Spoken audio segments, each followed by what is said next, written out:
cosas. Ahora bien, ¿por qué puntualizo esto? Por algo muy sencillo y muy delicado que puede llegar a pasar en el conocimiento de los seres humanos, porque ya ha pasado. Y de eso se minó todo el mundo así. Si yo leo, por ejemplo, yo como colombiano leo a la carta a los romanos, pensando como colombiano, voy a hacer aplicaciones erradas de los mensajes que Pablo le quiso dar a Roma, porque hay que conocer un poquito la cultura de Roma para saber por qué Pablo lo dice, por qué de esa manera lo dice. Me estoy haciendo entender, eso es clave, porque si no, ahí es cuando se comienzan a crear las famosas religiones. Y es muy delicado porque la gente comienza a hacer apreciaciones de lo que algo se dijo, tratando de acomodar para poder dar el mensaje. Muchos no lo hacen de mala voluntad, sino es con la luz que tienen. Otros tal vez, hay unos mensajes que yo a veces oigo por ahí de los que publican tanto, o sea, que uno en Facebook puede mirar y encuentra de todo, bueno, en otras redes sociales uno encuentra, digamos, está en un grupo y mandan tantos mensajes que uno dice, ¿cómo es que enseñan eso? Entonces no es por contradecir a las personas, es porque simplemente lo que están diciendo no está acorde. No, no, es como cuando yo digo algo y no está acorde como lo dijo el Antiguo Testamento y lo dicen los 4 evangelios, dando a entender que los 4 evangelios es todo el cumplimiento del Antiguo Testamento. Es como yo querer armar un rompecabezas y colocar una ficha en un lugar que es y para que quepa, entonces la corto. No, todo está diseñado perfecto. Entonces, cuando yo no sé hacer una buena aplicación porque no conozco a quién se está dirigiendo la carta, mire, por eso dice a los romanos, no dice a los colombianos, no dice a los argentinos, dice a los romanos. Entonces se escribe pensando en una cultura romana para que la gente entienda que lo que deben vivir es el evangelio y lo que ellos están padeciendo, sufriendo, o están aconteciendo, o están viviendo en ese momento por causa de aún de las mismas leyes o la cultura que ya se arraigó, las costumbres que ellos tienen, por eso les escribe de esa manera. ¿Me estoy haciendo entender? Entonces ahí es donde dice, bueno, no se quite, no se ponga, y la gente dice, sí, así es, para todo el mundo. No, muchas cosas fueron solamente para Roma por causa de la cultura, para que ellos se pudieran santificar. No es aplicable a todo el mundo, pero el mensaje de la salvación sí. Entonces yo tengo que extraer es lo que él da como mensaje de la salvación y las costumbres, todo lo que es cultural, todo lo que ellos vienen practicando por ser romanos y las creencias que ellos tienen por ser romanos, todo eso es lo que Pablo comienza a limpiar para que ellos se santifiquen, para que logren nacer de nuevo. Y les comienza a sentar el mensaje del evangelio para que las personas puedan comprenderlo y ser salvos. ¿Cuál sigue? Yo les estoy dando... Uno de tantos ejemplos que usted menciona sería ¿cuál? ¿Perdón? Uno de los tantos ejemplos que usted menciona sería ¿cuál de los romanos? De la Por aplicación de los romanos. ejemplo, la manera como ellos deben aprender a rogar, la manera como ellos deben aprender a creer un versículo. Por ejemplo, voy a leerles una parte, porque eh,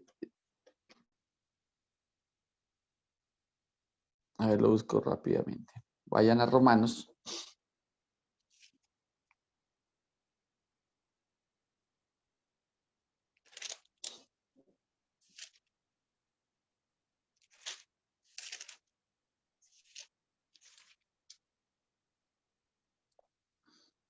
Romanos 19, la manera como lo explica.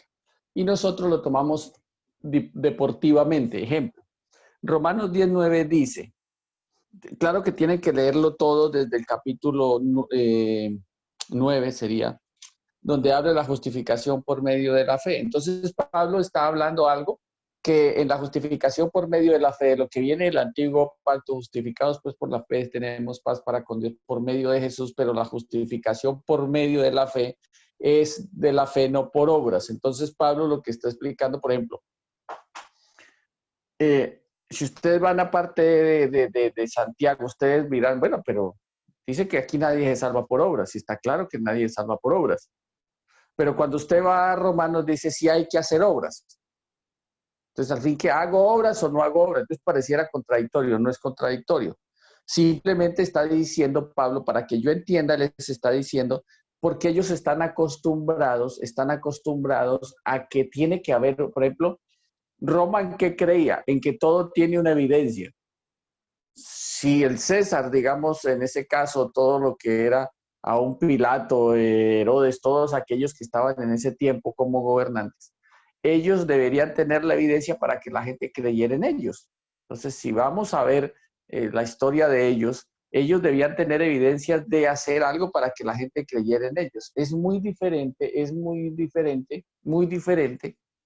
totalmente diferente lo que hoy en día se trata en la política. Digamos, la política hoy en día son promesas y nada de obras. En ese tiempo, digamos, en Roma, para la política, por utilizar el término política, porque ellos utilizaban otro término, era primero las obras y después, ahí sí miramos cómo es.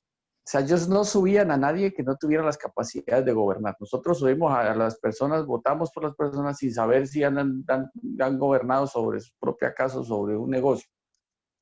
Entonces, es muy interesante porque él les dice, mire, después de que lo voy a utilizar en mis palabras para hacerme entender cuál es el mensaje. Por ejemplo, ustedes romanos, ¿quieren obras? Sencillamente, si alguien les va a decir, porque yo sé cuál es la evidencia que ustedes quieren.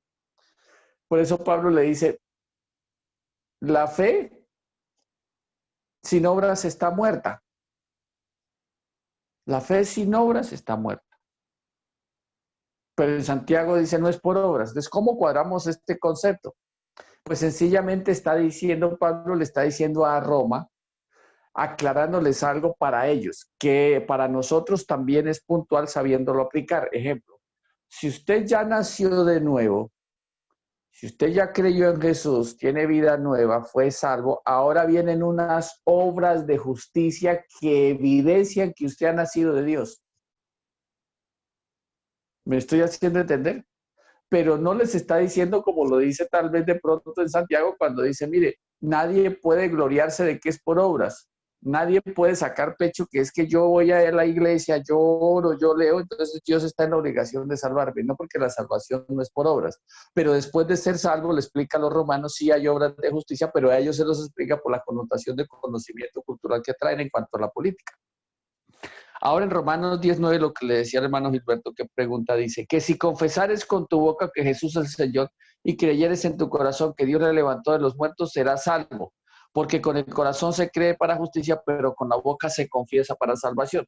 Entonces, este pequeño o esta parte puntual en cuanto a este versículo que aparece ahí, que para mí puede pasar desapercibido, pero ellos deberían entender que en ese tiempo la sentencia en Roma era que todo aquel, en el tiempo que se está diciendo, la sentencia era que todo aquel que creyera en Jesús y predicara a ese Jesús debía ser decapitado. O sea, era confesar eso bajo pena de muerte, no como hoy. La gente va a la iglesia relajada, sí. Ay, amén, pastor. ¿A qué hora se acabará esto? Pero el pastor dice, bueno, hermanos, el Señor en el Espíritu pone en mi corazón que les diga que todos repitan por la fe este versículo. Que si confesares con tu boca que Jesús es el Señor y creyeres en tu corazón que Dios le levantó de los muertos, serás salvo, porque con el corazón se cree para justicia y con la boca se confiesa para salvar. Amén, amén, pastor. Ya lo confesaste con fe, amén, pastor, entonces ya eres salvo, porque lo confesaste. Entonces lo estoy tomando deportivamente cuando eso es algo que debe entenderse que era bajo una pena de muerte.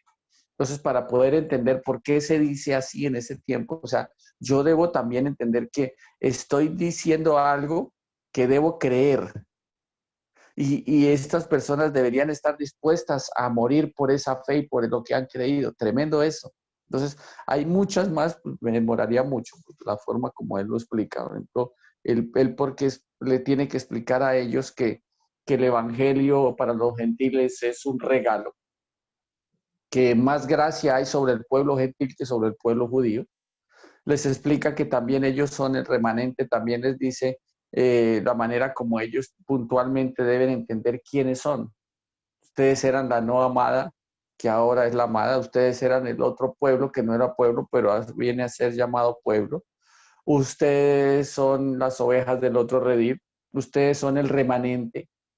Entonces, cantidad de cosas que Dios les enseña que pues no les está enseñando como judíos, pero sí les está enseñando como lo que son gentiles y en este caso de Roma. Bueno, después, ¿cuál sigue? Ahí sigue primera carta. Pastor, eso es lo que se convierte hoy día en lo que está mal aplicado, que es la adoración de fe. Bueno, también sí se puede mal aplicar, sí, porque digamos, Que se ha dicho que no salva. sí, no, pues de hecho no salva. Si una persona repite algo que otro le quiere decir y no está convencido, sencillamente, pues no se va a salvar. Dijo algo que no, que, o sea, fue de labio, no del corazón. Entonces hay que entender por qué se habla de la oración de fe. ¿Listo? Bueno, vamos a ir, seguiría primera carta a los Corintios y segunda carta, ¿qué? A los Corintios. ¿Sí están todos presentes? Amén, así es, O señor. todos, sí, ahí sí, pero un titico, tomen titico para que no se duerman. Bueno, señor. Amén. Amén, Ahí. pastor. Buenos días. Dios me lo bendiga. Bendiciones, hermano. Bueno, entonces, ¿qué sucede con primera y segunda carta a los Corintios? Primera y segunda carta a los Corintios, en la estructura del mensaje a los Corintios, Pablo lo dice. Pareciera que si yo quiero estructurar todo el evangelio con Pablo, tengo que leer todas las cartas. Todas, absolutamente todas las cartas. Todas. ¿Por qué? Porque él cuando da el mensaje a los Corintios, ahora Corintios, ¿dónde queda? Aquí queda Roma. Bueno, aunque aquí ustedes lo van a ver al revés, pero voy a hacer la apreciación así alegórica aquí, digamos, a imaginación para que ustedes sepan cómo es. Él viene de un lugar que es, digamos, de donde él es nativo. Comienza a predicar, sube por el mar, por la costa, llega a un lugar, por ejemplo, a Roma. De Roma pasa a Corintios, y Corintios aquí es una parte donde es como un puerto que une dos mares. Corintios está aquí a esta parte, pero Corintios, que es la capital de Acaya, aquí a este ladito de Corintios existe una ciudad que se llama Atenas. Entonces, por ejemplo, si nosotros somos colombianos y hemos podido ir a San Andrés, ¿alguno de ustedes ha podido en alguna oportunidad ir a San Andrés?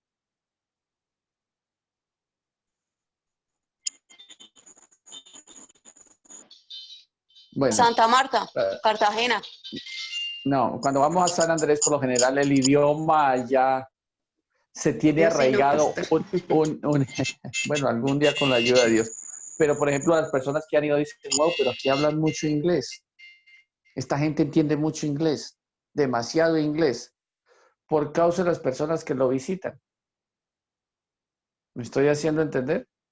Por ejemplo, en la costa hay lugares en la costa donde hay personas que tienen esa capacidad de tener entendimiento en muchos idiomas por causa de las personas que lo visitan, porque son ciudades que son portuarias donde van a ir muchas personas por causa de los negocios y necesitan hablar en todos los idiomas para que puedan comprenderlo.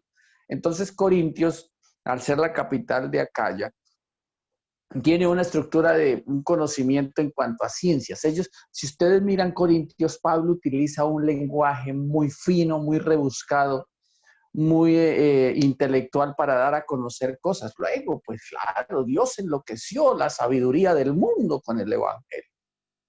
Porque la sabiduría del Evangelio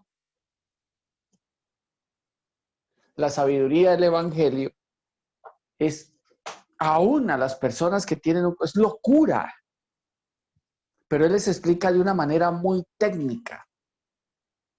Entonces, cuando usted lee Corintios, él utiliza el lenguaje, inclusive dice el encabezado, Pablo, llamado a ser apóstol de Jesucristo y el hermano Sóstenes, a la iglesia de Dios que está en Corintio, a los santificados en Cristo Jesús, llamados a ser santos con todos los que en cualquier lugar invocan el nombre de nuestro Señor Jesucristo, Señor de ellos y nuestros.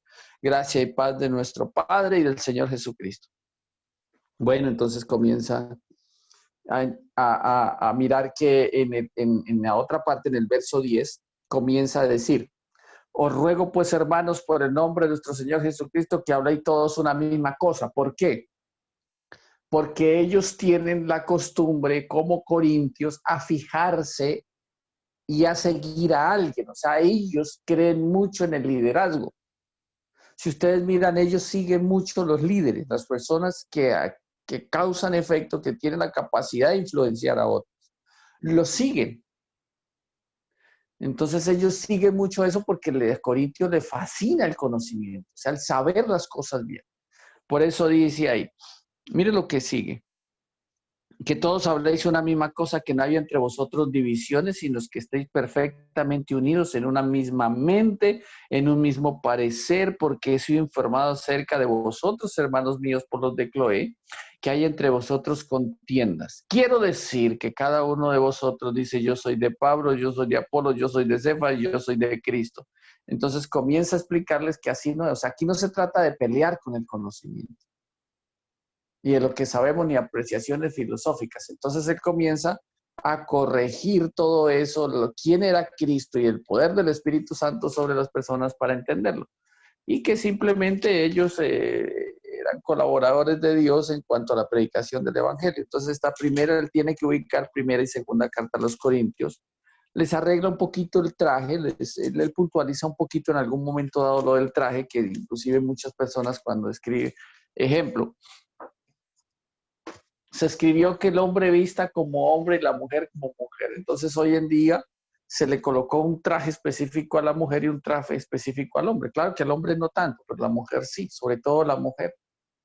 Entonces es que Corintios, al ser una capital, bueno, una ciudad portuaria o tan comercial, allí las mujeres no les sucedía lo mismo que a las mujeres en Israel, digamos. Utilizando el término, las mujeres de Israel, el marido le decía, hágase allá, mijita, y ella, bueno, sí, señor, yo me hago ahí. Hable, hablaba, calle, callaba, ella toda sumisa todo el tiempo. Mientras que en Corintio la mujer era diferente, la mujer era negociante. En Corintio la mujer era una mujer de negocio, o sea, ellas se despertaban en el sentido comercial y todo. Ellas iban, hacían, vendían, comercializaban, que la empanada es una manera alegórica porque son otras cosas diferentes de comercializar. Yo le vendo la empanadita, yo le vendo aquí la arepita, yo le vendo el pollito, yo le vendo las papitas, yo le vendo tal cosa y comidita. Ellos ya eran muy comerciantes. Entonces ellos en el sentido del vestido eran muy liberales para Pablo. Pablo viene de una cultura donde ellos saben cómo son las mujeres judías y cómo le enseñó el Evangelio, cómo le enseñó Dios en cuanto a la ley, cómo debían ellos vestirse y todo. Entonces, cuando Pablo le dice, bueno, el hombre vista como hombre y la mujer como mujer, sabiendo que en todos esos terrenos, en todos esos sitios, por ejemplo, la forma del vestido que ellos tenían en todo momento es muy diferente al nuestro, muy diferente a nosotros como latinos, sobre todo como colombianos.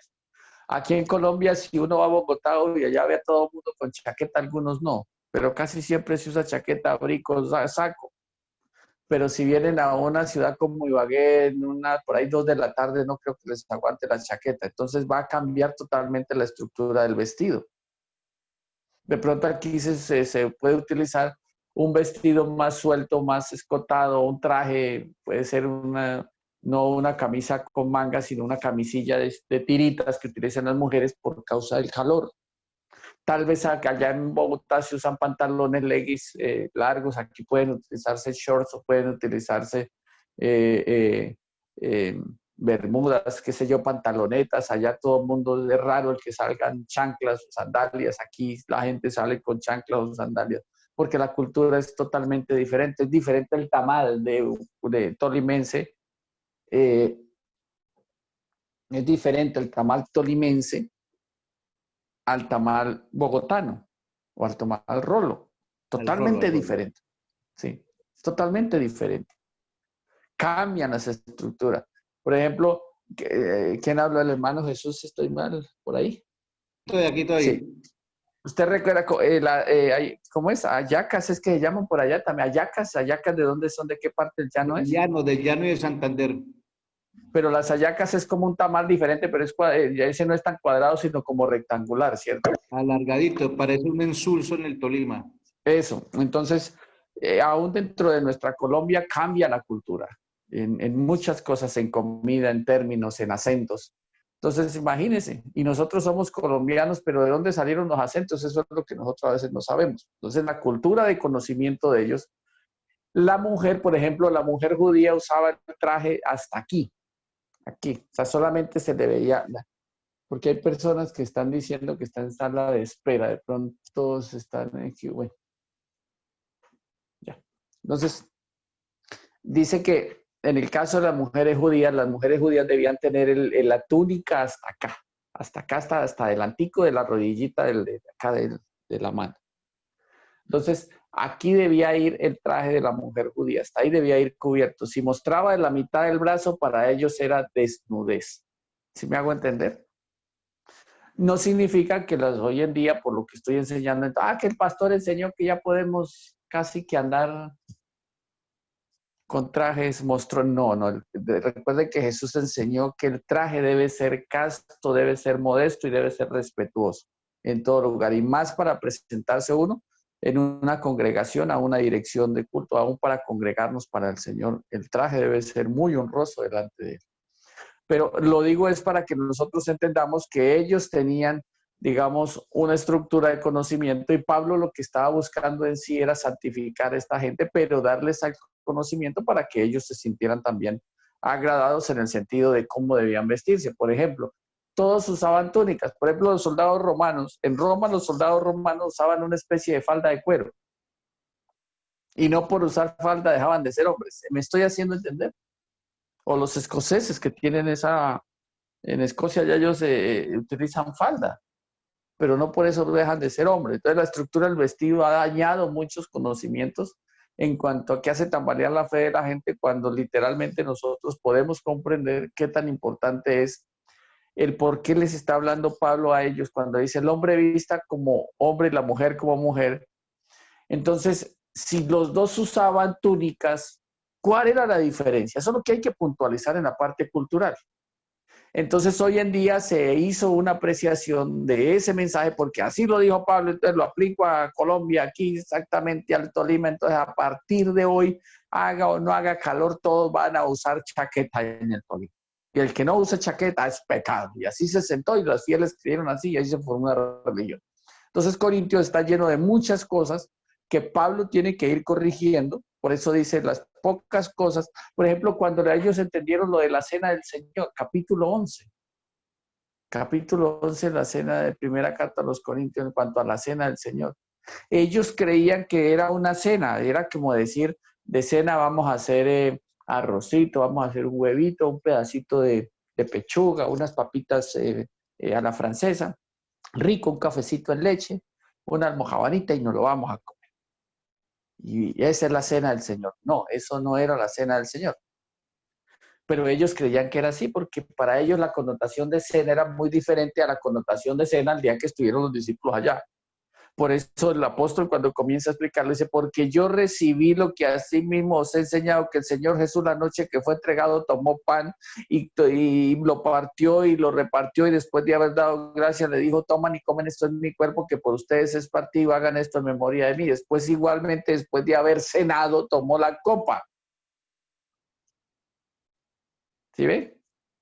Y explica que esa copa que trae el jugo de la vid y ese pan que es un pan sin levadura, hace referencia a que es un simbolismo del cuerpo y la sangre de Jesús y que la muerte del Señor la anunciamos hasta que Él venga cada vez que lo hacemos. Entonces tiene que corregir eso. Por eso Él dice, y cuando yo pueda ir, las demás cosas las pongo en orden, por causa de la cultura. Pero, vuelvo y le repito, lo que nosotros debemos mirar es cuando Él puntualiza con el Evangelio que no le podemos cambiar y lo tenemos que vivir así como sea en cualquier parte del mundo, porque es el Evangelio no viene a meterse con la cultura, pero sí con aquellas cosas que la cultura hace que una persona esté perdiendo su santificación.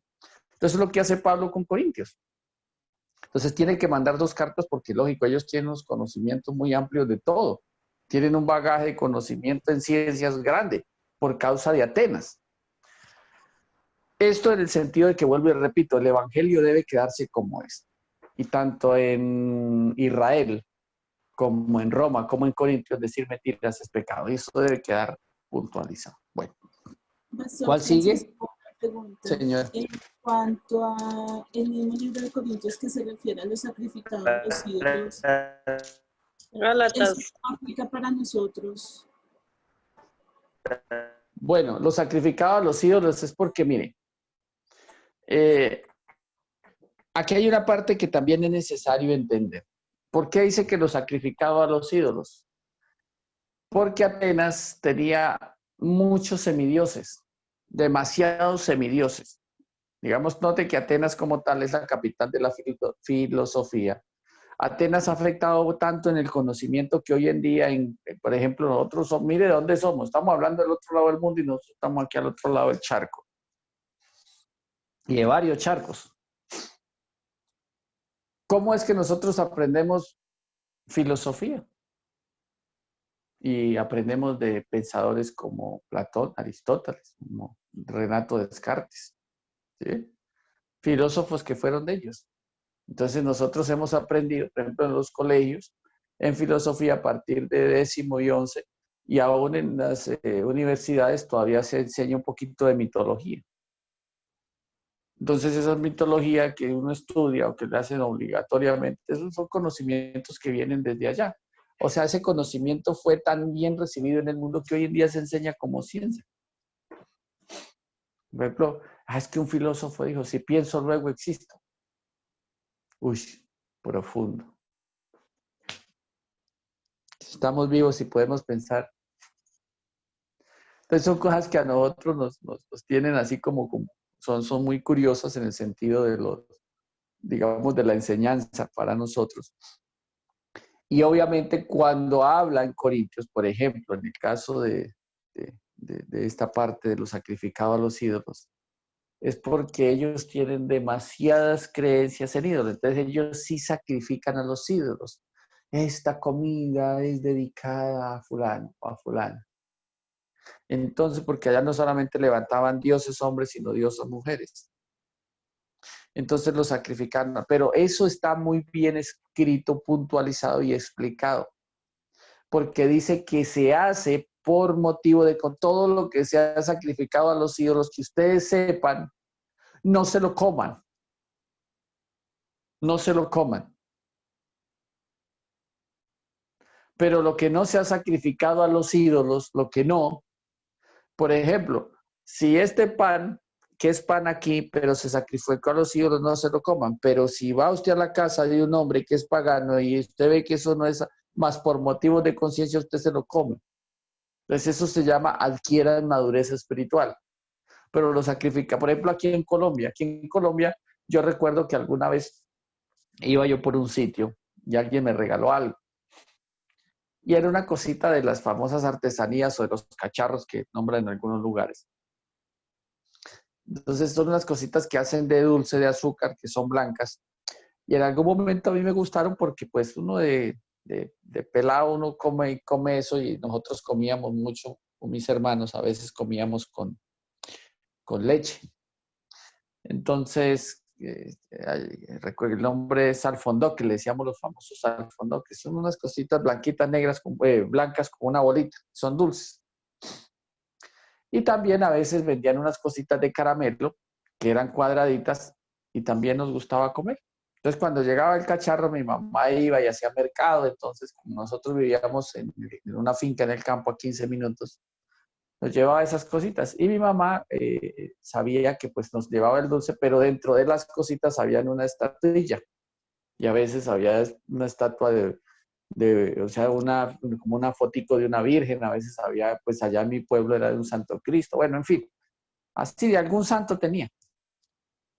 Entonces, en alguna oportunidad, alguien me llevó un cosito de esos, de los blancos, que viene en una bolsa larguita, pero eso no tiene nada. Entonces me dijo, uy, usted come de eso, que eso es sacrificado a los ídolos. Me quedé mirando el coso y le dije, ¿usted cómo sabe que es sacrificado a los ídolos? Dijo, porque todos tienen allá estatuas de San no sé qué, de San Sisemás, estatuas de Cristo, estatuas de la Virgen. Entonces me quedó sonando el asunto. Y al tiempo, digamos al poco tiempo, iba con la persona mirando las artesanías y recordé lo que me había dicho. Y le dije, como le tenía confianza, le dije, vamos a hacer un ejercicio, vamos allí.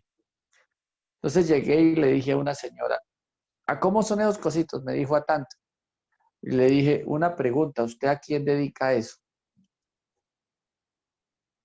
¿A quién dedica eso? ¿A qué personaje? Y dijo, ¿cómo así a qué personaje? Sí, usted lo dedica aquí al Santo Cristo, o usted lo dedica a quién, a la Virgen.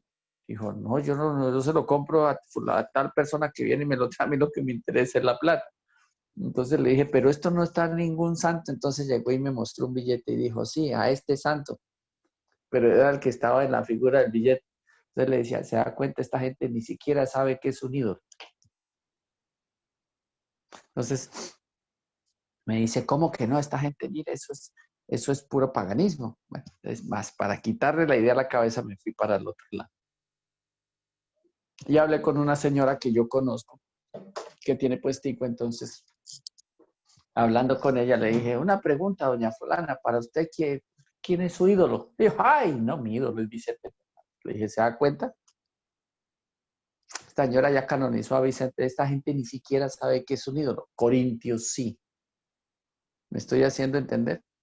Entonces nosotros vivimos así todo el tiempo, estresados, que si esto no, que esto. Mire, aquí la gente ni siquiera conoce a Jesús, ni siquiera conoce el Evangelio. No conocen nada. Aquí la gente lo que le interesa en Colombia, tristemente duele decirlo, pero en Colombia que a la gente le interesa la plata. Mire, yo conocí una señora que ella literalmente la gente la buscaba porque practicaba supuestamente magia blanca. Y pues la conocía por causa de un familiar, y que como él la invitaba en ese tiempo a sus digamos así, si hacía un asado la invitaba, y a veces por causa de reunirse la familia iba ella. Y como dice por ahí, la curiosidad mató al gato. Y ella era muy abierta. Entonces un día le dije, venga, ¿y usted qué hace con todo esto que tiene allá? Dijo, no, es que eso yo hago esto y hago lo otro. Y ya cuando ella se había puesto ya así como, o sea, como en el asado habían llevado en ese tiempo licor y ella bebía, estaba así como contentona. Entonces me dio por preguntarle, le dije, bueno, doña fulana, ¿y usted verdaderamente, eso sí es verdad? Y pues yo era muy escéptico a eso. Y me dice, le digo algo, a veces la gente llega y yo le digo las cosas por decírselas. Y ellos hasta le sale. Dijo, un día le dije a una señora, mire, usted la está engañando. Y me dijo, ¿usted cómo sabe? Dijo, mire, yo le puedo decir que su marido está engañando. Y fui y le hice allí un ritual raro y la señora me dio 200.000 pesos por haberle dicho algo que estaba pasando en la vida de ella. Entonces me di cuenta que allá había plata. Y le dije, ¿pero usted a quién invoca allá? Y dijo, a nadie. Y por ahí hay algunas oraciones que me inventé. Pero yo a nadie. O sea, ni siquiera sabía, o sea, y muchos le decían a él, la bruja esa. Y ella decía, a mí me dicen bruja y a veces ni barro la casa porque le pago a una señora que me haga las. Entonces, ese es el asunto. Nosotros, en sí, a ella lo que la motivaba a hacer las cosas era la plata. ¿Sí ve? Por eso Jesús sí enseñó eso. Dijo, la raíz de todos los males es el amor al dinero.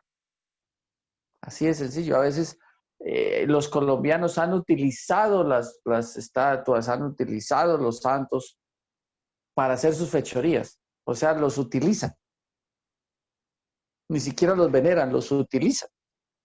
Entonces es muy diferente nuestra creencia, nuestra manera de mirar esa parte a lo que hacía Corintios, que ellos sí los veneraban, ellos sí les sacrificaban, ellos sí les llevaban la ofrenda. ¿Sí me hago entender? Entonces ese es el asunto. Muy diferente al nuestro. Sigue Gálatas. Entonces, Gálatas, aunque no es tan extensa, pero también nótese que es una iglesia que está en Galacia. También son puntuales las cosas que hay allí. En Galacia se comenzó a enseñar, pero algunos comienzan a enseñar de una manera liviana, y allí en Galacia lo que él les está explicando, Pablo, una parte muy puntual que le explica a ellos es, ojo que no hay otro evangelio, ojo que no existe otro evangelio, no existe, sino que hay personas que lo quieren dañar.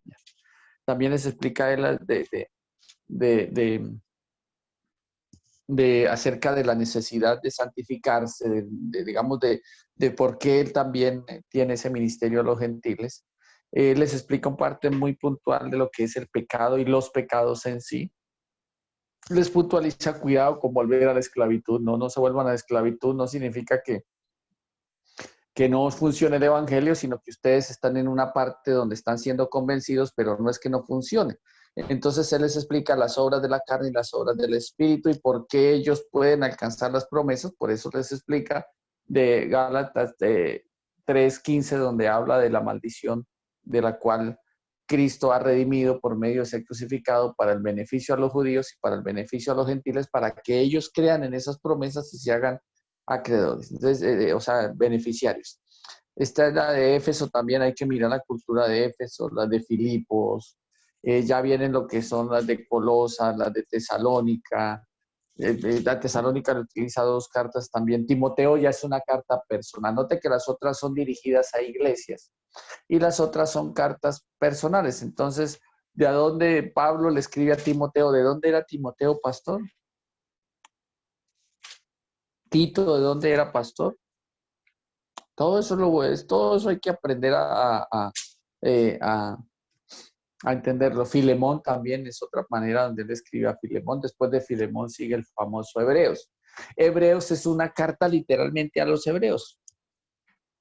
O sea, al pueblo judío, a los que tienen conocimiento judío. Entonces ellos, por ser judíos, tienen una connotación. Si ustedes miran toda la carta o esta epístola a los hebreos, es muy curiosa porque dice, mire, se lo voy a utilizar mi manera de verlo para podérselo dar a entender. Si nosotros leemos todo Hebreos, el contexto de lo que Pablo da dirección a los hebreos les está diciendo, mire, pasa algo. Ustedes como son judíos, ustedes traen, si yo fuera así, yo se lo hubiese explicado así en el sentido de que como lo veo para poderlo dar a entender el por qué lo escribe. Ustedes por ser judíos creían que por ser judíos Dios tenía que salvarnos. No, por eso envió a Jesús. Por eso él comienza hablando de Jesús, de su santo Hijo. Y ahora, porque creen que como Jesús sale de los judíos y la salvación viene para los judíos, ustedes ahora entienden el evangelio. Ahora ustedes se están relajando en muchas cosas y ojo porque también pueden perderse. Aunque sean muy nacidos de Dios y todo, no se me pueden descuidar. Porque si Dios no perdonó ni a los ángeles que pecaron, no a la manera de transgresión de Adán, sino que también los entregó a la prisión de oscuridad. Y allá están. No crean que ustedes van a ser la excepción. Si ustedes descuidan una salvación tan grande, les dice. Ahora no piensen tampoco en los gentiles. Tampoco los desprecien porque es que ellos también son salvos por gracia, diferente a ustedes, pero no se me crean los duros. Por eso es muy puntual cuando les voy a leérselo, cuando dice en el capítulo 2, dice, por tanto es necesario que con más diligencia atendamos a las cosas que hemos oído. No sea que nos deslicemos, porque si la palabra dicha por mí de los ángeles fue firme y toda transgresión y desobediencia recibió justa retribución, ¿cómo escaparemos nosotros si descuidamos una salvación tan grande, la cual habiendo sido anunciada primeramente por el Señor, no fue confirmada por los que oyeron, testificando Dios juntamente con ellos, con señales y prodigios y diversos milagros y repartimiento del Espíritu Santo por la voluntad, según su voluntad? Entonces, les explica todas las evidencias, vuelve y le recuerda las evidencias de que quién es Jesús, comparado con Moisés toda la antigüedad, el sumo sacerdote, les explica un tiempo que puede llegar, por ejemplo, ¿por qué le explica la apostasía? Se le explica, por lo general, se le explica a hebreos. ¿Qué es la apostasía? Es negar la fe en la cual se ha adquirido. Por ejemplo, van a negar al mismo Jesús, van a negar la eficacia de la santidad, dice ahí, van a negar literalmente que Jesús es el Redentor. Entonces, ¿por qué le enseña la apostasía a hebreos? ¿Por qué la apostasía? Porque la apostasía sale, literalmente la apostasía sale y debe salir de personas que ya tuvieron conocimiento. Y va a salir de personas que supieron ojo, lo coloco aquí, que solamente por estructura de ciencia lo llegaron a saber, supieron el evangelio, pero nunca surgió efecto dentro de ellos. Entonces usted va a oír personas cuando, lo digo con respeto, ¿no? Usted va a oír personas que van a decir, no, otra vez hablando del nuevo nacimiento. No, eso es un tema viejo. No, pero es que yo cuánto hace que he oído eso y no, yo ya no creo ni en eso, ni mucho menos en las personas que dicen. Entonces, esa pereza de evidencia que se nota, la gente comienza a entrar a una apostasía porque como, no, yo no creo que sea tan radical que yo no pueda tener otra mujer. Yo no creo que sea tan radical que yo no pueda ir a una fiestecita patronal. Yo no creo que sea tan radical que no pueda hacer o comer o ir o tener un mal pensamiento, ¿no? Entonces comienzan a negar la eficacia de la santidad. Entonces la apostasía va a nacer, de hecho les advierten, nace de personas que tienen conocimiento. O sea, de esas cosas hay que pedirle a Dios que nos guarde, ¿no? De que no seamos solo conocimiento, sino convencimiento por medio del Espíritu Santo, porque esto es delicado. Esto es delicado. Entonces, es tremendo porque precisamente él utiliza a los hebreos en el capítulo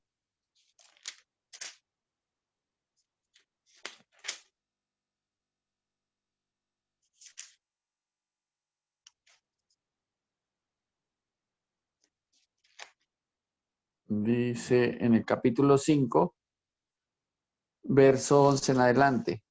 Acerca de esto, tenemos muchas cosas que decir, de explicar por cuanto habéis hecho tardos para oír, porque debiendo ser ya maestros después de tanto tiempo tenéis necesidad de que os vuelva a enseñar. ¿Cuáles son los primeros rudimentos de la palabra de Dios? Si habéis llegado a ser tales que tenéis necesidad de leche y no de alimentos, a ustedes toca volverles a enseñar. Tremendo esto, ¿no? Después explica lo del sacerdocio de Melquisedec, porque Jesús es de otro orden sacerdotal. En el capítulo 11 habla de la fe, note que habla de la fe. Digamos, Hebreos 11 es como si fuera casi el encabezado del registro del libro de la vida, las personas que ya están registradas, ¿no? Pareciera una estructura algo muy similar. Note que no comienza desde Adán, sino de Abel, porque ahí es donde uno puede notar que si no está registrado en Hebreos, lo excluyen porque ellos están convencidos que Adán se pierde. Bueno, y al final les dice, ustedes tienen que mirar a Jesús, no rechacen la gracia de Dios y les explica del comportamiento de ellos, o como dice ahí en el capítulo 13, vamos a leerlo. Dice ahí en el capítulo 13, como título dice, deberes cristianos. O sea, las labores que yo debo hacer si hay evidencia que nací de ellos. Bueno, también Santiago, a Santiago le sigue la siguiente epístola que ya es personal. Note que Hebreos es a un pueblo y Santiago ya es una persona. Les explica todo, por ejemplo, en el caso de Santiago, lo que son las lenguas. Ya viene otras epístolas personales, que es la de Pedro, el apóstol Pedro, primera carta de Pedro, de todo lo que él hace. Y él, vamos a ver a quién se la dirige. Capítulo 1, Pedro, apóstol de Jesucristo. ¿A quiénes? A los expatriados de la dispersión del Ponto. Entonces tengo que pensar en la historia por qué lo nombra. En Ponto. ¿Por qué los expatriaron en Ponto? Dice también en Galacia, en Capadocia, en Asia y en Bitinia.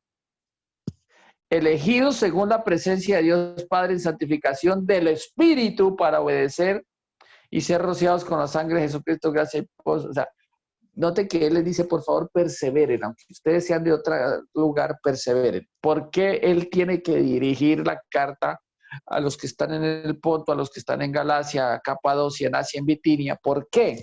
Porque ellos fueron, dice, expatriados. Ahora les voy a explicar por qué, para que más o menos tengamos leves ideas de por dónde ubicarnos. Vamos a volver a Hechos de los Apóstoles.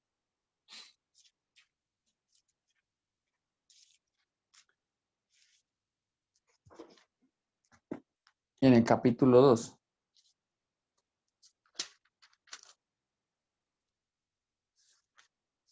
Esto es muy interesante, cuando uno la lee con detenimiento y aprende a ubicar las partes donde son. Dice así. Habían muchas personas en ese tiempo cuando viene el derramamiento del Espíritu Santo. Recuerden que cuando Jesús se le coloca el letrero acerca de, digamos, de las letras hebreas, griegas y latinas, el letrero de identificación en la cruz de Jesús, era por causa de todas las personas que habían vivido, o sea, que estaban en Roma, que vivían allí en el sentido de que también Roma, por lugar, por la posición geográfica, también se prestaba para que muchos turistas fueran allí, por decirlo así. Pero muchos lugares que había, en el 2 dice, cuando llegó el día de Pentecostés estaban todos unánimes juntos y de repente vino del cielo un estruendo con un viento recio que soplaba, el cual llenó toda la casa donde estaban sentados y se aparecieron lenguas repartidas como de fuego, asentándose sobre todos y cada uno de ellos. Y fueron llenos del Espíritu Santo y comenzaron a hablar en otra lengua según el Espíritu les daba que hablas. Entonces viene la presencia del Espíritu Santo sobre estas personas, 120 personas que estaban reunidas perseverando. Ojo lo que voy a decir. Estaban perseverando allí en oración esos 10 días. Viene el derramamiento del Espíritu Santo el día que se cumple el día 50 del Pentecostés. Ahora bien, mire lo que sigue diciendo. Hay una manifestación y hablaron en otras lenguas. Pero en el 5 dice, moraban en Jerusalén entonces allí judíos, varones piadosos, de todas las naciones bajo el cielo. O sea, había mucha gente allí de todos los lugares. Y hecho este estruendo, se juntó la multitud y estaban todos confusos porque cada uno les oía hablar en su propia lengua. O sea, esto causa tal revuelo que todos salieron hablando raro y sabía que los que hablaban raro eran judíos. Entonces estaban hablando raro y ese hablar raro había mucha gente que, como dice uno por ahí, el chisme, ¿no? Chisme. Y esta gente por salir se da cuenta de la siguiente evento, o sea, de semejante connotación. Pues estos manes, ¿qué? Si ellos, nosotros sabemos que no son judíos, ¿cómo es que les oímos hablar en nuestras lenguas? Oigan. Moraban entonces allí en ellos, dicen el 6, hecho esto estruendo, se juntó la multitud y estaban confusos porque cada uno les oía hablar en su propia lengua. 7, y estaban todos atónitos y maravillados diciendo, wow, dicen hoy en día, wow. Hablar en su propia lengua y estaban atónitos allí diciendo, mirad, ¿no son galileos estos que hablan? ¿Cómo pues les oímos hablar nosotros cada uno en nuestra lengua en la que hemos nacido? Partos, medos, elamitas, los que habitamos en Mesopotamia, en Judea, en Capadocia, en el Ponto. Entonces dice acá, en el capítulo 1 de Pedro, de primera carta, ¿a quiénes les está hablando? A los expatriados de la dispersión en el Ponto, Galacia, Capadocia, Asia, Bitinia, porque moraban entonces allí partos, dicen el Nuevo Medos, elamitas, habitaban en Judea, en Capadocia, en Ponto, en Asia, en Fría, en Panfilia y en Egipto, en las regiones de África, más allá de romanos, aquí residentes, tanto judíos como procedentes, cretenses, árabes, les oímos hablar en nuestra lengua las maravillas de Dios y estaban atónitos y perplejos diciendo unos a otros, ¿qué quiere decir esto? Entonces, mire, cuando ellos pasa eso, se devuelven a sus tierras a predicar ese evangelio y lo sacan de allá por predicar eso. Y a esos es los que le está escribiendo el apóstol Pedro una carta que también para ellos es muy útil porque les está inyectando fe, porque ellos ya salieron de allá creyendo. Tremendo esto, ¿sí lo habían visto de esa manera? ¿Están conmigo? Estoy hablando solo. Pastor, no No la había había visto. prestado atención ¿Pero a mí o...? a la lectura. No la había visto de esa manera. Pero aquí es cuando hay que entender las conexiones para poder hacer excelentes aplicaciones Sí, o señor. vamos a Gracias a formar Dios. una religión. Ojo, entonces les dice, no se me vayan a poner a temblar ni a desmayar porque están allá solitos. No están solitos. Aquí estoy yo, el apóstol Pedro, casi nadie respaldándoles. Bendito el Dios y Padre nuestro Señor Jesucristo, que según su grande misericordia nos hizo renacer para una esperanza viva por medio de la resurrección de la edad, y les explica. Ustedes sigan adelante, sigan esa vida santa. Ustedes son pueblo de Dios, me hacen el favor y ustedes son personas que deben tener esa esperanza, esa fe viva, y en el capítulo 3, ojo, tampoco me descuiden sus deberes conyugales porque ustedes se fueron de aquí, llegan allá, entonces no es que me van a abandonar a la mujer, tampoco sigan viviendo como tal, ustedes que allá les gusta vivir porque pues como ellos eran comercializadores de todas cosas, entonces aunque tengan platica, tampoco digamos, sé cómo es que ustedes tienen a sus mujeres allá titinas, divinas, hermosas. Una cosa es ir y ver un hombre, los lujos que tiene un hombre en Dubái, que es su carro, su moto, sus fábricas. Y otra cosa es ver el lujo de casa que tienen y otra cosa es ver a sus mujeres como las tienen. Eso es algo diferente en la cultura de ellos. Entonces estos personajes allí, voy a leerle el capítulo 3, dice, asimismo vosotras mujeres están sujetas a vuestros maridos, porque les está hablando a los de Bitinia, Galacia, Capadocia, Asia, allá en todos los que fueron expatriados del Ponto. Y les dice, ojo, ustedes mujeres, sujetas a sus espositos, para que también los que no creen la palabra sean ganados sin palabra por la conducta de sus esposas, de los que están allá. Y dice también, considerando vuestra conducta casta y respetuosa, vuestro atavío no sea al extremo de peinado, porque así eran ellas sí se arreglaban bonitas, ellas sí andaban bien. O sea, no es que las mujeres hoy no se arreglan, son feas, no, sino en el sentido que ellas eran las que se mantenían bien puliditas, por utilizar el término. Dice, vuestro atavío no sea en extremo de peinados ostentosos, adornos, oros, vestidos lujosos, sino el interno del corazón. Ustedes son más bonitas no por lo que son por fuera, sino por dentro. Pero hoy en día se cogió ese versículo y dice, es que el apóstol Pablo dice que no se peinen. El apóstol dijo que no se maquillen. El apóstol dijo que no hablen. El apóstol dijo que no pregunten. El apóstol dijo que ustedes no valen un centavo. Y así las tienen en muchas culturas religiosas. No porque mire a quién le está dirigiendo, en este caso, Pedro la carta. Todo lo hacen, deben hacerlo. Ojo, les explica lo de la famosa conciencia, que sigan adelante, que allá como se dejó ahí gente, pues que apacienten esa grey de Dios, que sigan adelante con la predicación del Evangelio y los que están, que no los descuiden. Ahora viene la segunda. Simón Pedro, siervo apóstol de Jesucristo, a los que habéis alcanzado por la justicia de nuestro Señor y Salvador Jesucristo una fe igualmente preciosa, nuestra gracia, ya a los que ya están más consolidados. ¿Sí ve? Y también le dice, cuídese los falsos maestros, tranquilos, no se preocupen, Jesús sí viene, tranquilos, es una esperanza que no deben perder. Está la otra que ya es la siguiente carta, que es también a Juan, el apóstol Juan. Dice, lo que era desde el principio, bueno, él le habla acerca de todo lo que es necesario. Él comienza a hacer una cosa de Jesús, de dónde viene, y otra cosa es el anticristo, de dónde viene, cuidado. Y otra cosa es su comportamiento, que tienen que ser hijos de Dios. Y hay un espíritu un comportamiento que ustedes pueden saber que puede ser comportamiento igual que el anticristo. Y la diferencia entre el espíritu del anticristo, cómo es el comportamiento, y la de los hijos de Dios. ¿Sí ven? Y sí, tranquilo, que aquí todo es por el Espíritu. Está la segunda carta de Juan, pero va dirigida muy personal. El anciano, a la señora elegida y a sus hijos, a quienes yo amo en verdad. Y no solo yo, sino también a todos los que han conocido la verdad a causa de la verdad que permanece en nosotros. Y dice a quién, ¿sí ve?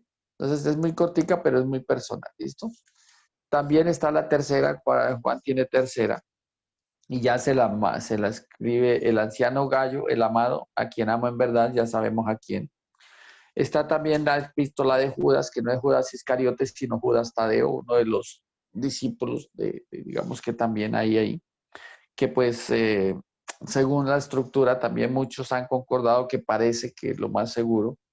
Dice Judas, siervo de Jesucristo y hermano de Jacobo, a los llamados santificados en Dios Padre, guardados en Jesucristo, misericordia. Entonces él dice, cuidado, él sí puntualiza las falsas doctrinas, de las falsas doctrinas. Muchos han llegado a concordar que puede ser un hermano de Jesús. No está ciencia certificado, pero es una apreciación muy cercana porque, digamos, de los hermanos que habían ahí también se puede notar. Y ya viene lo que es el Apocalipsis, que ya es la revelación que comienza Juan a darnos, a datar en cuanto a todo el conocimiento de la parte de los tiempos finales. Bueno, entonces esta es como la estructura de los 66 libros y nos ponemos ahora libro por libro. Es muy enriquecedor, demasiado enriquecedor, porque es algo que nosotros debemos, es bueno mirar, porque si hemos aprendido algo de todo así, haciendo esta pequeña sinopsis de cada Amén, pastor. Pastor, sí. Sí, señor. Excelente. es bueno mirarlo, porque cuando uno lee sabe dónde ubicarse, si no, no sabe dónde está parado, no sabe dónde está parado. ¿Sí me hago entender? Bueno, ya recuerden que fueron hombres inspirados por Dios que deciden escribir de lo que Dios les dice. Vamos a mirar qué hombres data de que fueron inspirados por Dios. Está David, está Nehemías, escriben los escritos de Nehemías, está Jeremías. Y prácticamente la Biblia es como la revelación de Dios para el ser humano. O sea, su origen y su voluntad, su propósito, el pasado y el porvenir. Digamos, la historia de Israel está escrita. La nuestra de Colombia no, o en otros países, ¿no? El propósito de la Biblia, ¿cuál es el propósito de la Biblia? Es que conozcamos a Jesús y cómo lo dice la Escritura para que podamos ser salvos. Entonces, el tema de la Biblia como tal, siempre será la salvación. El personaje principal siempre va a ser Jesús. Recuerden que si nosotros hablamos de Génesis a Malaquías, la Biblia nos está hablando del Jesús o el Mesías prometido. Cuando leemos los 4 evangelios, estamos hablando de Jesús, o nos habla de Jesús, o del Mesías manifestado, o del Jesús manifestado, el que estuvo vivo en esta tierra por 33 años. De Hechos de los Apóstoles en adelante nos habla del Mesías glorificado, de Jesús glorificado, ya siendo el Señor Jesucristo. ¿Listo? Por eso todo el tiempo en los 4 evangelios se está hablando de Jesús, el Redentor. ¿Sí ve? El hombre redentor. Digamos, en el Antiguo Testamento habla digamos, del Mesías prometido, que debería ser el Salvador, el Hijo de Dios del linaje de David, que iba a ser el Mesías príncipe, el esperado, el que declararía todas las cosas, el que haría muchas señales y milagros, el que sería quitada la vida, el que resucitaría entre los muertos. Esa era la estructura de la visión de lo que había en el Antiguo Testamento del Mesías. Aparece en el Nuevo Testamento los 4 evangelios, pero que hablan de ese Jesús glorificado, o sea, de ese Jesús manifestado que está vivo durante esos 33 años, y ellos no solamente estuvieron con él, sino que dice que en esos últimos 3 años de vida, que es el desarrollo del ministerio de Jesús, en esos 3 años ellos notan todo lo que es Jesús y las enseñanzas de Jesús, las absorben, las reciben, y eso es lo que comienzan a enseñar. Por eso los 4 evangelios quedan plasmados como testigos, recuerden, como testigos de que el testimonio de lo que ellos están diciendo sí estuvieron ahí, ¿sí ven? De todo lo que él iba a ser la obra redentora, desde el nacimiento, vida, obra, muerte y resurrección. Todo de Jesús, nacimiento y vida, obra, muerte y resurrección, explican todo. Ya aparece a partir de Hechos de los Apóstoles lo que es el Jesús glorificado, que ya es el Señor Jesucristo, que ahí ya es el Emanuel, el Dios y hombre, el sentado a la diestra del Padre, el sumo sacerdote y el juez de vivos y muertos. Y quiero puntualizar algo. Esto está claro cuando nosotros hablamos de estas 3 cosas, de que, digamos, de Génesis a Malaquías se está hablando del Mesías prometido, de Mateo, Marcos, Lucas, Juan, del Mesías manifestado, y de Hechos de los Apóstoles, el Mesías glorificado, y la manera como van cambiando los nombres. ¿Esto queda claro? Bueno, voy a hacer una pregunta. Vamos a ver. Si yo hablo del pan de vida, ¿de quién estoy hablando? del Hijo de Dios. Sí, pero no, perdón. Estoy hablando, ojo, vamos a ubicar. Si yo hablo de que cuando la Biblia dice, hagamos al hombre a nuestra imagen conforme a nuestra semejanza, ahí, ¿de quién está hablando él? ¿De el verbo de Jesús o del Señor Jesucristo? Del verbo. Del verbo, correcto. Si yo les digo quién es el pan de vida, ¿quién es? En nombre de Jesús. Si yo le hablo del Mesías príncipe, ¿de quién estoy hablando? En nombre de Jesús. Bueno, allá me están preguntando. Sí. Ya glorificado. No, del Mesías príncipe. Sí, es el nombre de Jesús porque vendrá. Del nombre de Jesús porque él vino siendo príncipe. Porque él Él vino siendo príncipe. Si les hablo del buen pastor, También está hablando de la persona del Señor Jesús. si les hablo del pan vivo que descendió del cielo, también Del Señor Jesús. También del Sí. Señor Jesús. si les hablo de que él es el Salvador, El Señor El Jesús. Señor Jesús. si les hablo del juez de vivos y muertos, el Señor Jesús. Del Señor Jesucristo. Jesús. no, del Señor Jesús. Señor Jesucristo. Sí, ahí le salió, ¿no? Digo con empujón, pero me salió.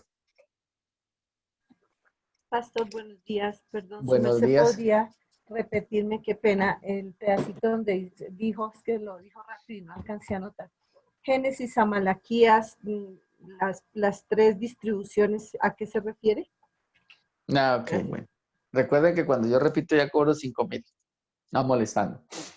De Bueno. Génesis a me dice que bueno, de Génesis a Malaquías habla del Mesías prometido o del Jesús prometido o del Salvador prometido. En los 4 evangelios, Mateo, Marcos, Lucas, Juan, habla del Jesús manifestado, del Mesías manifestado o del Cristo. ¿Listo? De Hechos de los Apóstoles en adelante, habla del Jesús glorificado o del Mesías glorificado, que ya es el Señor Jesucristo. ¿Me estoy haciendo entender? Entonces, cuando yo les hablo del abogado, ¿de quién estamos hablando? Del Señor Jesucristo. Entonces, nosotros debemos tener claro exactamente de quién está hablando cuando ellos hacen la predicación, o estamos fritos en el momento de darlo a explicar. ¿Sí me hago entender? Hace poco por ahí colgaron un video que decía, es que Jesucristo y Jesús y el Padre son el mismo. Entonces ya uno no puede creer eso. Pero vi que decía, casi llegaba a los 1000 comentarios, amén, así es, amén, así es, amén, así es, amén, así es. Entonces yo dije entre mí, si la gente sigue creyendo así, esas casi 1000 comentarios son casi 1000 personas que están creyendo errado y se van a perder si siguen creyendo así. Delicado, ¿no? Delicado si hacemos creer a las personas cosas que no son. Así es. Bueno, vamos a ir al canon de las escrituras. Canon significa caña de medir. ¿Listo? Caña de medir. O sea, son 66 libros. No son más, no son menos. Son exactamente 66 libros. ¿Listo? Bueno, idiomas en que fue escrita la Biblia. Los idiomas. Fue escrita en hebreo, en arameo y en griego. Hebreo, arameo y griego. Entonces voy a explicarles un poquito de los idiomas para que lo entendamos. El hebreo fue el idioma usado por los israelitas, dice ahí, desde el comienzo hasta después de la cautividad de Babilonia. El hebreo se habló hasta ahí. Porque ellos aprendieron a hablar también como hablaban los babilonios. Dice, en este idioma se caracteriza porque se escribe de derecha a izquierda. Y todas las letras del alfabeto son consonantes. Imagínese usted hablar hebreo como tal. Es un idioma que en el inicio era un poco complejo hablarlo. Entonces, lo mismo pasaba con el arameo. ¿Sí ve? El arameo, después del cautiverio, el hebreo como idioma del pueblo de Israel fue desapareciendo gradualmente y el arameo se iba a reemplazarlo. El arameo llegó a ser el idioma vulgar de los judíos y además es parecido al hebreo. Algunos pasajes del Antiguo Testamento fueron escritos en arameo como algunas partes de Esdras, de Jeremías y de Daniel. Por ejemplo, Esdras 4:8, 6 al 18 se encuentra escrito en los originales en arameo. El 7:12 al 26 también. En Jeremías 10 y 11, capítulo 10 y 11 está escrito en arameo. Y Daniel 2:4, 7 al 26 también son escritos en arameo. Noten que el arameo es un idioma que habla Jesús un poquito cuando está crucificado, cuando dice Eli, Eli, lama sabactani. Ya nosotros conocemos Eli, Eli, la L y la I. Pero, por ejemplo, porque alguna vez le pregunté a un judío cómo se pronunciaría Eli, Eli, y el solo Eli no se diría Eli, sino Lahn. Imagínense pronunciar eso, Lahn, como solamente como fonemas. Y yo decía, ¿y ustedes entienden eso? Y decía, sí, porque ellos ya están acostumbrados a eso. Entonces el hebreo se comienza a hablar naturalmente en el idioma que ellos nacen. Por eso carta a los hebreos o a los judíos o a los israelitas son los mismos. Por ejemplo, hebreos es porque es a judíos, porque ese es el idioma de ellos. Entonces ellos nacen con ese idioma, crecen con ese idioma hasta el momento que Babilonia nos lleva cautivos. Cuando Babilonia nos lleva cautivos, entonces en esa cautividad comienza a surgir otro idioma que es muy parecido al hebreo, que es el famoso arameo. ¿Sí?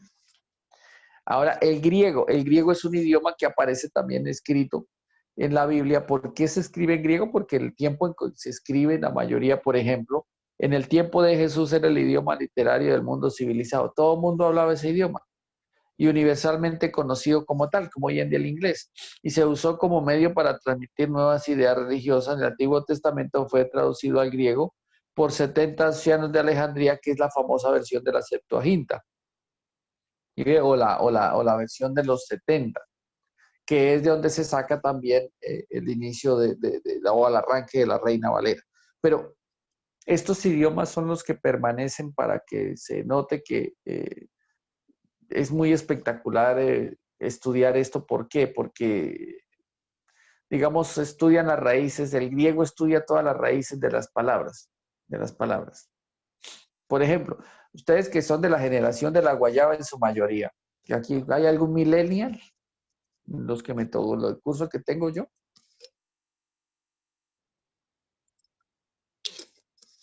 ¿Hay alguno que sea solamente a partir del modelo 2000 o todos somos del siglo pasado? La generación de la guayaba. Como que no vinieron Siglo hoy. pasado, pastor.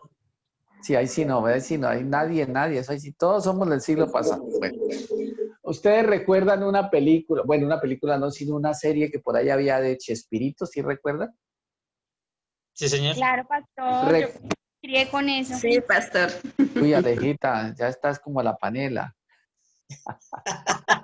Ya casi, pastor. Entonces todos somos del siglo pasado. Entonces, ¿recuerdan cómo se llamaba el gordito y el flaquito que eran ladrones? ¿Los qué les decían? Son piras y... Sí, pero ¿cómo le decían a ellos los qué? Los chirretos. Los caquitos. Los caquitos. Caquitos, sí, sí. ¿Por qué? ¿Alguien que me explique? Uy, ahí sí me corchó. Eran ladroncitos. ¿Pero por qué? ¿Por qué ellos se colocan el término caquitos?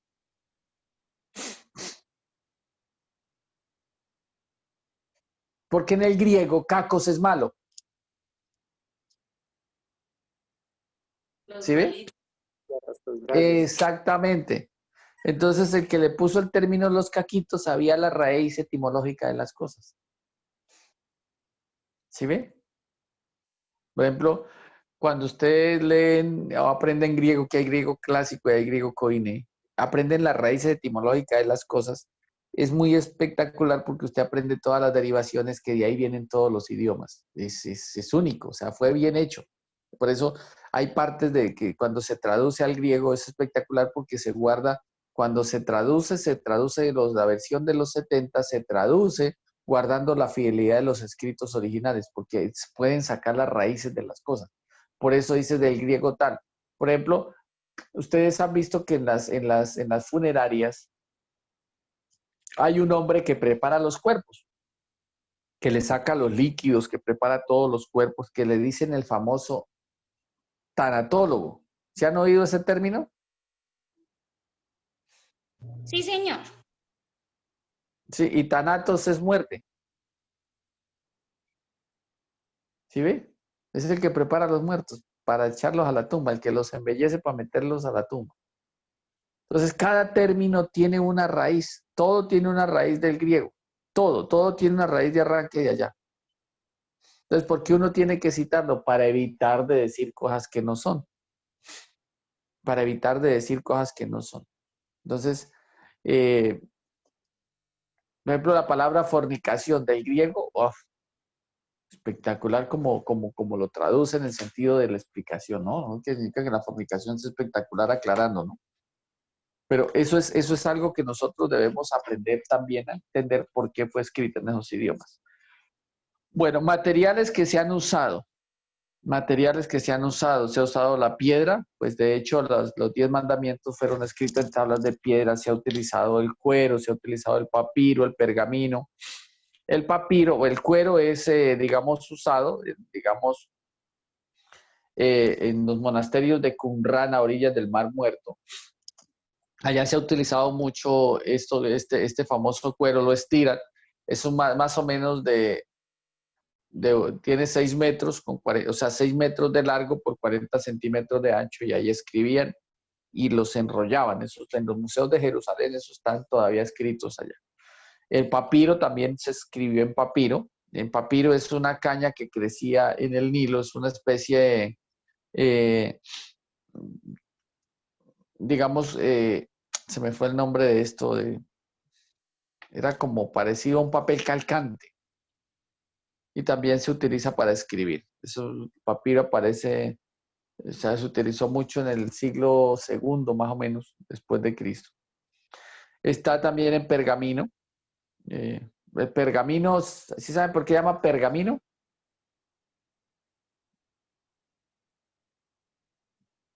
Porque fue hecho en la ciudad de Pérgamo, pastor. Sí, porque de allá sale, precisamente allá se lo inventan. Y el pergamino era un cuero que ellos, o sea, ellos sacaban de cuero, sobre todo de animales jóvenes, de animales que era como, digamos, el de la vaca o de los cabritos o de las ovejas, y ellos pelaban todo lo pelaban. Le aplicaban una serie de sustancias que no sé cuáles eran. Y ellos comenzaban a humedecerlo y a estirarlo, a humedecerlo y a estirarlo, humedecerlo y a estirarlo, como cuando usted coge una bolsita y la estira y la estira hasta que quede delgadito, y lo comenzaban a cortar para hacer, digamos, como esa especie de papel para escribir, digamos, como en casi, creo que la medida era muy similar a lo que hoy en día nosotros llamamos hojas de papel oficio, no cartas, sino oficio. Siempre era un poquito grandecito y así lo condensaban, y después de escrito y lo dejaban secar, lo enrollaban.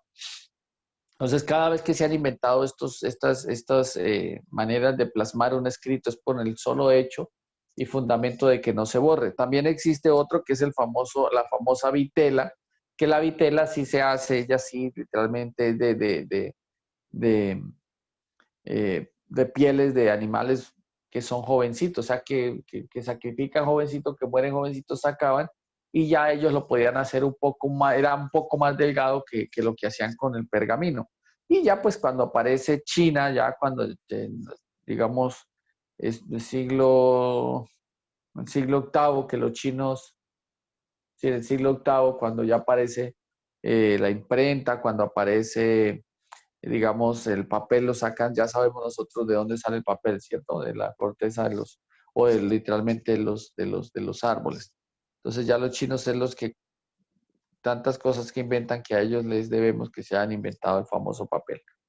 Bueno, ahora vamos a hablar de las versiones en este tiempo que nos quedan, que aquí voy a puntualizar 2 cosas. Ojo, está la Septuaginta, una de las versiones antiguas, que es la versión de los 70, que se hace por 70 ancianos de Israel, que eran los que antes así pertenecían a los del Sanedrín, pero entonces ya se toman los ancianos que eran entre los que habían pertenecido al Sanedrín y algunos de los que eran los que llaman intérpretes de la ley, y otros que eran los famosos, las imprentas del tiempo, que eran los famosos escribas.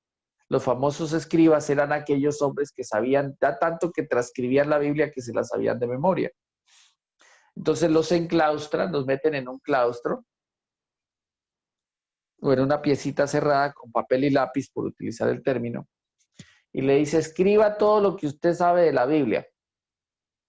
Y ellos comienzan a escribir y después comparan esas 70 versiones de todos para saber si eso no es. Entonces, cuando comparan esas versiones de todos los 70, lo hacen con un solo propósito. A veces la historia es bueno que también la tengamos en cuenta para estos casos. Ellos cogen esos 70 escritos, revisan esos 70 escritos y eso es como una fotico. Eso fue idéntico, todo, la señalización, la puntualización, los acentos, todo. O sea, estos 70 hombres, escribe cada uno lo que sabe y conoce de la Biblia, lo comparan y todos, primero entre todos es exacto, porque eran ancianos que sabían y tenían conocimiento. Porque habían encontrado unos rollos y tenían que saber cuáles eran los originales y cuáles no. Entonces todos los que se acercaban y sabían que eran de la misma versión de los 70 eran los rollos originales y así pudieron conservar los originales y volver a sacar los que no eran de los originales. Esto pasó también por persecuciones, por incendios, porque intentaron en algún momento donde los tenían guardados, incendiaron esos sitios, pero gracias a Dios no se perdió. Bueno. Y está una versión que es la famosa Vulgata. Ojo, dice, la Vulgata fue hecha en latín por San Jerónimo en el siglo XIV. Hoy existen muchas de ellas, entre ellas que es las paráfrasis y la versión Reina Valera con diferentes versiones, pero la que más se utiliza es la versión Reina Valera en 1960. ¿Alguien me puede decir por qué se llama Reina Valera? Por el señor Casidoro. Así Y se es. me olvidó el nombre del otro pastor, el que los revisaron. Casiodoro Reina y Cipriano Valera. Es Cipriano. Entonces, uno la traduce y el otro la revisa. Entonces, ellos también lo hicieron bajo claustro para evitar persecuciones y para evitar la muerte. Entonces, a ellos les costó. Uno se puso a sacar de los textos originales a traducirla. Y el otro después se iba y revisaba lo que el otro estaba traduciendo. O sea, revísemela. ¿Qué es revisarla? Este dijo aquí tal cosa, aquí tal, sí, quedó perfecto, perfecto. Entonces, uno la traduce y el otro la revisa. ¡Ojo! Recuerden que yo les dije que hasta el censo de 2008 había una apreciación de que se habían escrito en versiones 1.600 versiones de la Biblia. De esas 1.600 versiones son pocas, les repito, son pocas, son contadas con los dedos de la mano casi, las versiones que son buenas. Ojo, al traducir una Biblia puede que sea una traducción interlineal o una paráfrasis. Por ejemplo, ¿qué es una traducción interlineal? Yo siempre coloco el ejemplo. Por ejemplo, si yo quiero traducir interlinealmente del inglés al español, por ejemplo, del inglés al español, por ejemplo, la frase cuando uno conoce, por ejemplo, en inglés, God bless you, Dios te bendiga, significaría en la manera de acomodar las palabras al español. Entonces, God bless you, God es Dios, bless, bendición, you too. Entonces, ¿qué hacían ellos? De God colocaban aquí abajo Dios, de bless colocaban aquí bendición, you too. Entonces, ellos hacían una traducción interlineal. No de pronto que voy a hacer una paráfrasis de eso. ¿Listo? Entonces, la traducción interlineal, ¿cómo quedaría? Dios, bendición, tú. Eso quedaría una traducción interlineal, así como se deja. ¿Listo? Ahora, ¿cómo sería una paráfrasis? God bless you. Yo como entiendo más o menos inglés. Yo creo que ahí dice, calculando, bendiciones para ti. Pero entonces en esa, ¿qué pasó con esa? ¿Qué pasa con esa? Se me fue. ¿Qué pasa con esa paráfrasis? O con esa traducción en paráfrasis. Que se le olvidó que era Dios quien bendecía. Entonces, el personaje que lo creyó como era, así lo plasmó. Entonces dijo, yo creo que dice bendiciones para ti. Pero se le olvidó de decir que eran de parte de Dios. Pequeño detalle. Entonces, ¿qué sucede con una traducción en paráfrasis? Que la persona que lo lee cree que así es. Porque simplemente el que lo tradujo así lo tomó y el que lo está leyendo que cree que es palabra de Dios. Por ejemplo, la versión Dios habla hoy sería una paráfrasis, porque tiene muchas lenguajes donde se nota que son lenguajes donde la persona que lo tradujo no tuvo en cuenta, al compararlo con Reina Valera, dice, no, aquí el mensaje cambia. Por eso Isaías 53 es muy clave leerlo sin paráfrasis. Por ejemplo, Isaías 53 dice, por su llaga fuimos nosotros curados, por su llaga. Hay una versión en latín que dice por sus féridas. Féridas es herida. Entonces, ¿cómo así que féridas?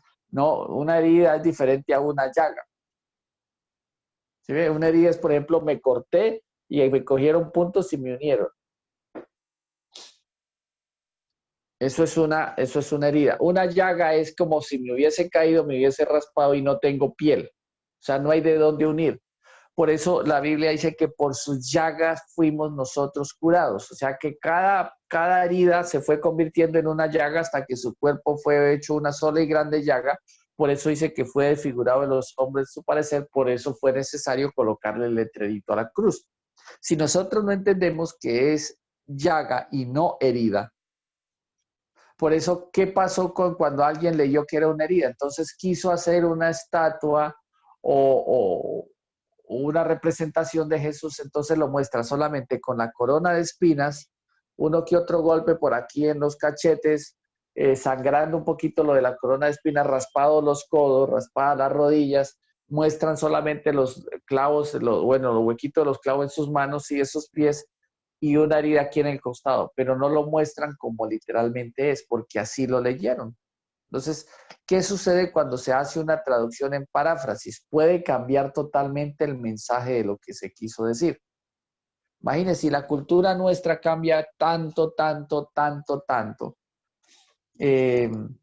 A ver, ¿quién hay? Voy a preguntarle a alguien por acá. ¿A quién le pregunto yo? Que casi nadie ha prendido la cámara. Digamos, yo les coloco un ejemplo. ¿Alguien sabe cómo le dicen en la costa al pegado del arroz? Cucayo. Cucayo. Cucayo. ¿Quién de ustedes no sabía que se llamaba así? Alguien que me diga, yo no sabía. Yo no Yo no sabía. sabía, yo no sabía. Listo, pero entonces hoy en día ya se enteraron que se han comido cucayo. Sí, señor. Correcto. Ahora bien, búsqueme significado de cucayo en el diccionario Larousse Real Academia de la Lengua Española. No lo van a encontrar porque son términos de traducciones culturales. ¿Sí me hago entender? Entonces, ahí es cuando se cometen los errores cuando se hace una traducción. Cuando no se conoce bien la cultura. Lo mismo sucede en una explicación, en un mensaje, en una homilía. Lo mismo puede pasar cuando una persona va y se para en el púlpito y se emociona y se entusiasma y comienza a decir, y Dios me está diciendo que esta palabra es para nosotros. Cuando uno dice, bueno, pero ¿cómo así que es para nosotros si esa palabra fue plenamente para judíos? Entonces, Dios no puede pasar una bendición que Él ya estableció por su palabra para judíos, pasársela a los gentiles porque no va a pasar. Porque fue solamente en un tiempo para judíos. Entonces ahí es cuando uno puede llegar a entender que si se cometen errores en una traducción, se cometen errores en una interpretación de una traducción porque se interpretó mal, porque eso los textos no se deben interpretar sino leer con el sentido, y las Biblias deben traducirse interlinealmente. ¿Qué sucede en estos casos? Sencillamente imaginen, la gente le dice amén a todo cuando no sabe lo que el expositor está diciendo porque la gente cree a cabalidad, a ciencia cierta, que el expositor es un hombre de Dios y que lo que está diciendo es que verdad. ¿Listo? Bueno, ya sabemos que en el Antiguo Testamento son ¿cuántos libros? 39, pastor. ¿Y en el Nuevo? 27. ¿Y total? 66. Eso no debe caber duda. ¿Listo? No debe caber duda. Entonces, a nosotros, por ejemplo, voy a leerles acá como los ordena la literatura española. Dice Pentateuco, Génesis, Éxodo, Levítico, Número, Deuteronomio. Ese es el Pentateuco. Históricos, Josué, Jueces, Ruth, Samuel, primer y segundo libro y Reyes, primer y segundo libro, igual Crónicas. ¿Listo? Poéticos. Poéticos están Job, Salmo, Proverbios, Eclesiastés, Cantares, Esdras, Nehemías y Esther los tienen también como poéticos. Pero también en lo que es Esdras, Nehemías, Esther está dentro de los profetas menores. ¿Sí ve? Entonces, profetas mayores, Isaías, Jeremías, Lamentaciones, Ezequiel, Daniel. A esto se les llama así por la extensión del escrito o de su contenido. Y los profetas menores dice Oseas, Joel, Amós, Abdías, Jonás, Miqueas, Nahum, Habacuc, Sofonías, Ageo, Zacarías y Malaquías. Se les llama así porque son escritos cortos. Pero entonces note que eso es lo que le ordena la literatura española, pero la literatura hebrea los ordena diferente.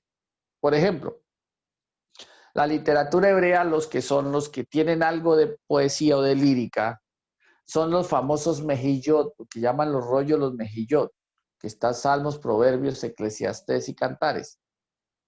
¿Sí ve?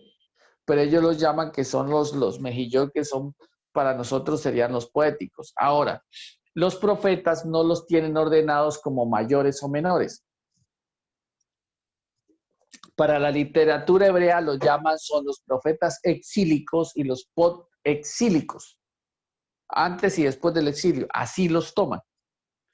Ya miramos los del Nuevo Testamento, que son los evangelios, que serían Mateo, Marcos, Lucas, Juan, los históricos como Hechos, que más que todo, pues, es un libro que habla de todo lo que el Espíritu Santo hizo por medio de unos hombres. Los doctrinales estaría Romanos, Primera, Segunda Carta de Corintios, Gálatas, Filipenses, Colosenses, Tesalonicenses, Hebreos, Santiago, Pedro, Judas, que son libros que dan instrucciones no solamente a las iglesias, sino también personales, que enseñan la fe en Cristo y la práctica y la ética cristiana. ¿Sí ve? Aunque la ética cristiana también Jesús la enseñó en los evangelios en Mateo 4, Mateo 5, 6 y 7. ¿Listo? Los personales, ya lo que son los escritos personales del Nuevo Testamento, ya sería Timoteo. Eso es bueno también averiguar de dónde era pastor Timoteo, Tito, Filemón. ¿Sí ve? Hay uno que hizo, por eso te dejé en Creta. Ah, este man era pastor de Creta. ¿Sí ve? Entonces ahí está el asunto de irlo mirando. Y los proféticos, que ya son de revelación, que sería el famoso Apocalipsis, hablando del Nuevo Testamento. ¿Listo? Entonces, recuerden que apócrifo o deuterocanónico son libros que, aunque no fueron inspirados por el Espíritu Santo, ¿sí ve? Fueron libros que se terminan después de que se cerró el canon de los 66, que eso fue más o menos, el canon del Antiguo Testamento se cerró 400 años antes de Cristo y hay otros que se escriben después de eso, ya quedan fuera de, ¿y si me hago entender?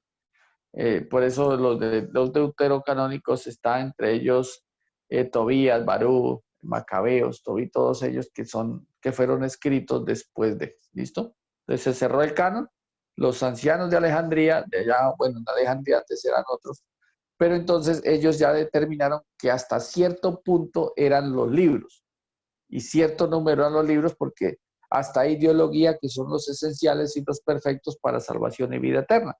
Y esos son los que se dejan y de ahí no se le puede colocar ni uno más ni quitar. Por eso han tenido cuidado en eso, sí. Por eso dice, estos libros, aunque no son inspirados por el Espíritu, se dejan como doctrina, como historia, que son los deutero porque son fuera del canon. Entonces, por eso Biblia con deuterocanónicos lo explican, lo cuidan, para que nosotros también entendamos que no es, digamos, malo leerlos porque son de historia, pero no se pueden aplicar como doctrina. Es el único apunte bueno ahí. Bueno, vamos a mirar otra cosa que son los atributos de la palabra. Los atributos de la palabra es que la palabra es eterna. ¿Por qué es eterna? Porque está para siempre, como lo dice Salmo 119, 89, para siempre, oh Jehová, permanece tu palabra, ¿no es cierto? Es eterna porque hay que mirar que la palabra de Dios desde el momento que se escribió va a ser hasta todos los tiempos. ¿Listo? Bueno, entonces vamos a dejarlo hasta ahí. Ya lo que vamos a mirar, aunque ya nos hemos avanzado muchísimo, yo pienso que vamos a mirar las características por las cuales el ser humano debe entender que fue diseñada la palabra y en sí qué puede hacer en el ser humano el solo ir a leer la palabra. Este tema de la Biblia es muy interesante, aunque es muy amplio, muy amplio. A mí me interesa que quede puntual es la explicación de cada cosa, por qué fue y en qué tiempo fue ordenado, para que cuando nosotros leamos podamos hacer mejores conexiones. No que desglosemos como que esto es de aquí, no sé después dónde lo ubico y formo una doctrina rara y así mismo yo puedo vivir con un pensamiento raro. Por eso el Evangelio es libertad, pero hay que saber leer la Biblia, de lo contrario vamos a creer cosas que no son. ¿Listo? ¿Aprendimos hoy? Amén, Amén. pastor. Amén. Bueno, gracias a Sí, Dios. señor. Que no nos pase Amén, sí, como el señor. viejito que leyó que las mujeres eran inmundas y hasta ahí quedó. Así le pasó a un señor, sí, eso fue una historia verdadera. De un señor que leyó solamente que las mujeres eran inmundas y cuando, ¿usted por qué nunca se casó? No, es que las mujeres, la Biblia dice que las mujeres eran inmundas. Entonces cuando ya la persona le explicó, le dijo, pero solamente decía por el tiempo del periodo menstrual y le explicó todo.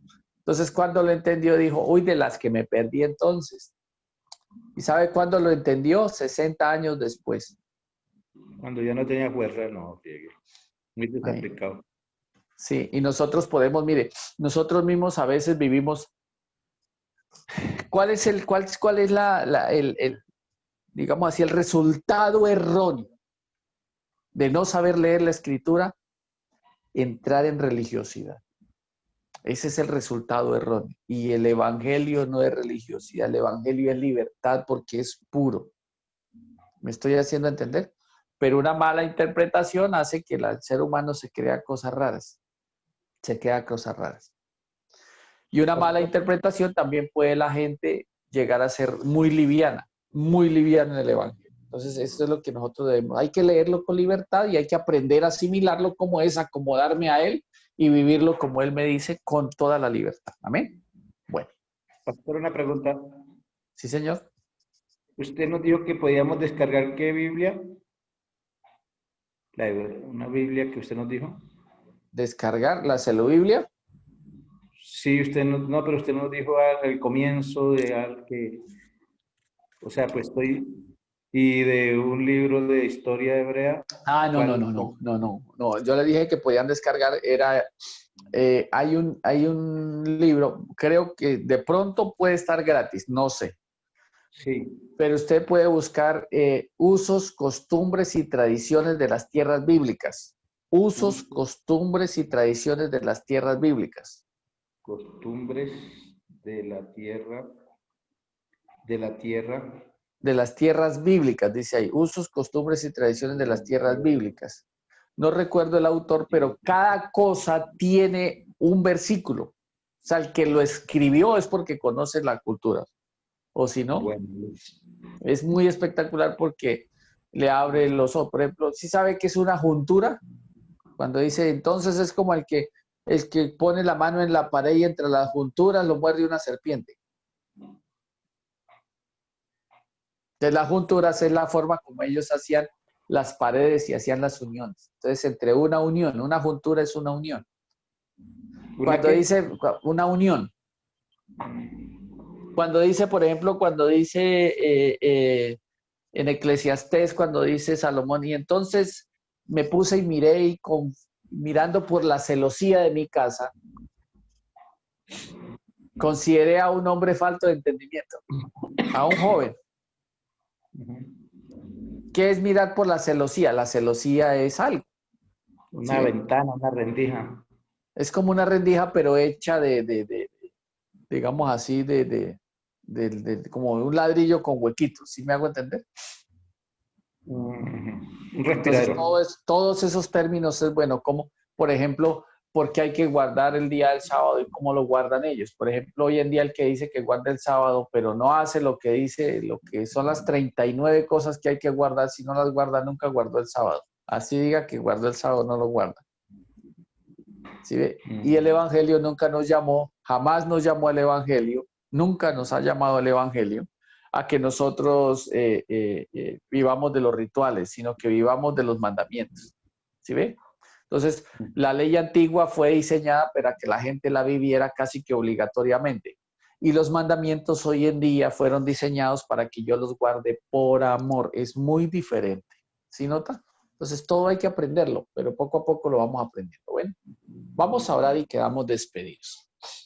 Recuerden que apenas, aunque sé que están grabando, que necesitan recopilar alguna información o que en un momento dado alguno no pudo estar. Bueno. Ay, sí, podemos- pastor, yo le doy gracias porque lo que pasa es que la enseñanza pasada no pude porque aquí como amaneció lloviendo, entonces se va la luz y entonces quedamos sin internet, entonces se pierde uno la enseñanza. Sí, señora, así es. Entonces la pueden recopilar. Bueno,